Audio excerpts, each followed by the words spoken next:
Tudo bem, meus amigos? Voltamos com a morfologia verbal e agora um capítulo muito importante para a sua formação. O estudante precisa ter formação. Ou seja, se você deixar tudo isso que nós vamos estudar solto por aí, não funciona. Nós precisamos organizar. E a hora em que o sentido dos tempos estiver fazendo sentido aí, muita coisa boa do que vimos começa a, produzir o encaixe. Ou seja, aquilo que lá no começo era muito distante, classificação dos tempos e modos, aqui começa a ficar, mais concreto, mais íntimo, exatamente, íntimo. A relação visual, o trabalho, a, conjugação, a observação dos elementos importantes, tempo primitivo, tempo derivado, formas isotônicas, esse conjunto teórico está amadurecendo. Acredite, ele está amadurecendo. E nós vamos entrar agora em uma das questões que tem alta recorrência e muita dificuldade. Eu digo para vocês, vocês teriam coragem de trocar tempos no dia a dia? Não. Se eu chego para minha esposa e digo assim, ó, eu te amo. Talvez, se ela tiver num dia bom, e hoje não está num dia bom, ela vai me dar um sorrisinho. Eu te amo. Ela vai manifestar uma face agradável, pelo menos. Tá legal? Agora, se eu chego perto dela e digo, você quer saber? Eu já te amei. Nossa! Aí eu tenho que me preparar para a violência física. É chute, é murro, é beliscão, é arranhão, é empurrão. Tudo que ela puder usar, ela vai usar contra mim. E se eu disser, ó, vou falar a verdade, eu te amava. Nossa, vamos sentar para conversar. Vamos ver o que está acontecendo, o que mudou. Ou seja, em cada momento em que eu usei o verbo, a reação dela, muito diferente, inclusive uma delas eu apanhei pra caramba. Então vou evitar. Amo, amei, amava. Nós nunca trocaríamos um tempo pelo outro. É por isso que eu sempre defendo a vocês a eficácia do dia a dia. No dia a dia nós nos comunicamos, utilizamos os tempos com adequação. Isso é muito bacana você entender. Nós não ficamos trocando um pelo outro, dizendo, não era isso que eu queria dizer. Não, há uma eficácia na escolha do tempo verbal. Mas, se uma banca disser qual é o tempo, ferrou. O que esse tempo significa, ferrou. Vocês já viram o tripé que ocorre nas provas. A irregularidade, é óbvio, o sentido dos tempos e a classificação dos tempos. Está aí o conjunto que você tem que estar cozinhando, convivendo, tornando esse conteúdo domiciliar, algo do nosso dia a dia. Faltou energia, você vai tateando e acha, por exemplo, uma vela para acender na falta de energia. Tá legal? É aquilo que é íntimo, você vai com os olhos fechados, você chega lá. Então nós vamos agora trabalhar o sentido dos tempos, aprofundar, mas de olho nesse universo que vem sendo construído dentro da morfologia verbal. Legal? Chegamos então ao sentido dos tempos. Nós vamos trabalhar o indicativo, é óbvio que o indicativo é o mais importante, você tem que entender isso. O subjuntivo é decorrência de outras construções antecedentes, então quando você usa o subjuntivo, quase sempre é a oração subordinada, por isso que depende muito da oração principal, do tempo que ali se constrói, por isso que a grande sacada, gente, é aprender os tempos do indicativo. Primeiro, se profissionalizar nos tempos do indicativo. 3, 5, 6. 6 tempos. Presente, pretérito perfeito, imperfeito, mais que perfeito, futuro do presente e futuro do pretérito. Agora é a hora de confirmar formas e conteúdo. O que aquele conteúdo verbal significa? Vamos lá. Primeiro, é o presente. O presente é aquele momento em que você, ao usar a linguagem, você está enunciando. É o ato da enunciação. Você é o enunciador e produz, então, uma enunciação. A enunciação é sempre no presente. É a nossa cadeinha, é o nosso lugarzinho perene, sempre no presente. O passado é o que foi vivido dependendo da situação, o imaginado. E o futuro é o que virá. São os projetos, são os sonhos, são as expectativas, as esperanças. Notem que nós temos então o presente como a única referência absoluta. E mesmo assim o presente escoa, né, permanentemente. E essa relação passado, presente e futuro não é a realidade propriamente dita. Não é o que a gente chama de realidade. O que nós vamos falar aqui é uma linguagem, é um idioma, é uma representação dessa realidade.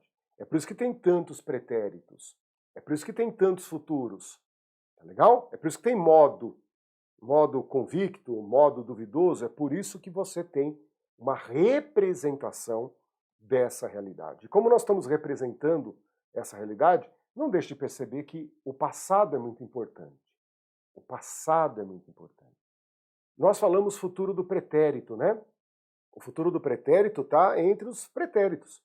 Tem o pretérito imperfeito, perfeito, mais que perfeito, e o futuro do pretérito. Então o pretérito é um momento sofisticado. Tá legal? Ponto de partida sempre é o presente. O presente é a minha referência.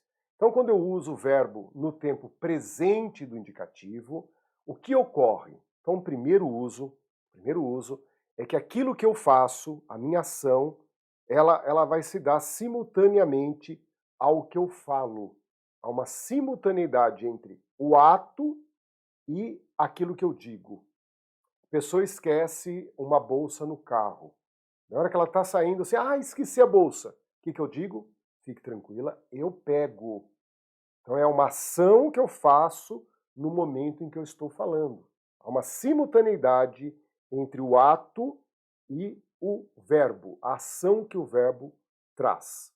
E essa simultaneidade só ocorre no presente. Né? Essa coisa de fazer o que eu estou falando só ocorre no presente.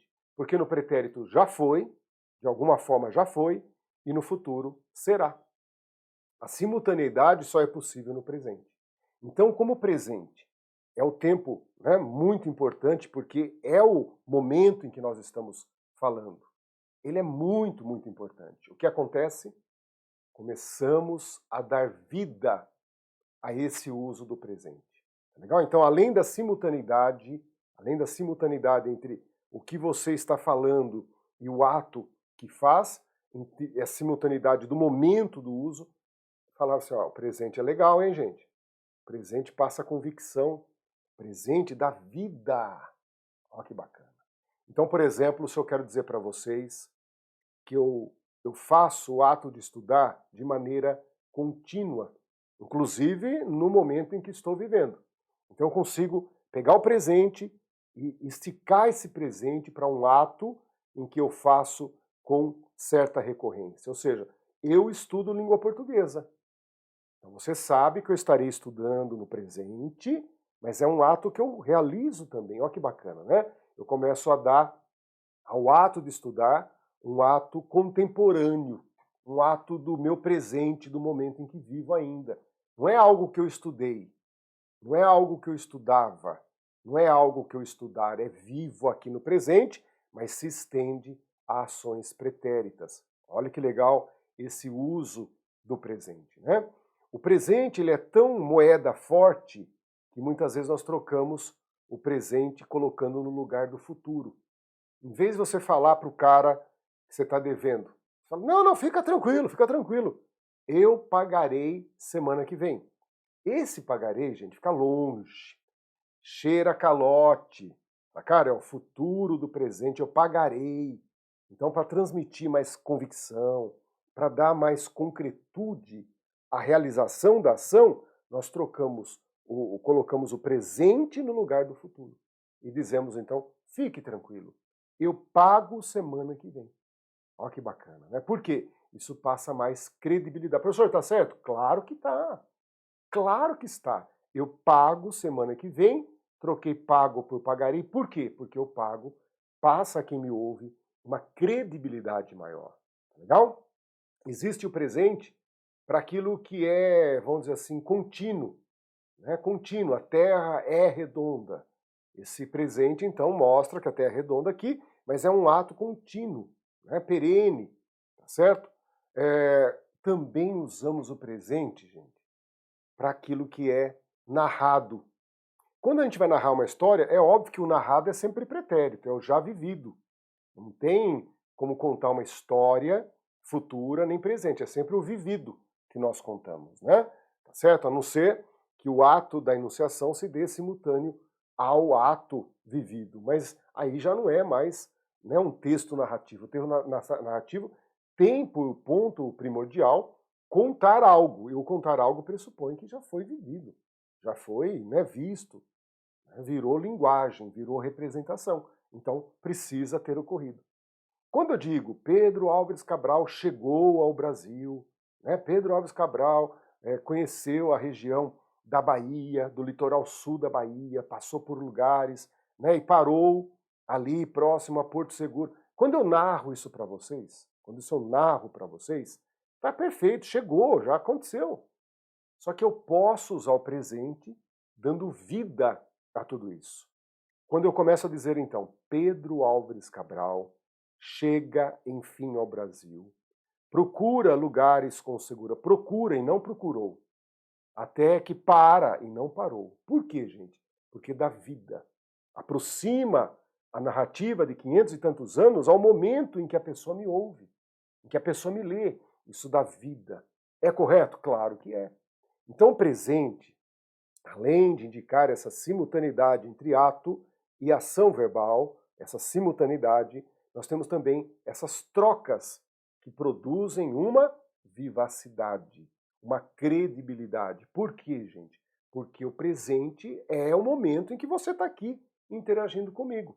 Por isso eu digo, não, fique tranquilo que eu te pago sim. Isso dá muito mais crédito do que eu te pagarei, né? Que deixa clara a ideia futura. O pago é uma percepção mais forte de que o ato vai acontecer. E aí é muito bacana, tá legal? Mas em prova, o presente tem pouca pergunta em relação a esses valores que ele possui. O pretérito, não tenho dúvida, ele é mais intenso, mais intenso. Então, vamos começar a estudar o pretérito. Imagine que você está aqui no presente, sempre no presente, olha para trás, olha para o vivido e vai contar as ações já finalizadas, já terminadas. Ontem eu estudei, ontem eu acordei, ontem eu almocei, eu jantei, eu dormi.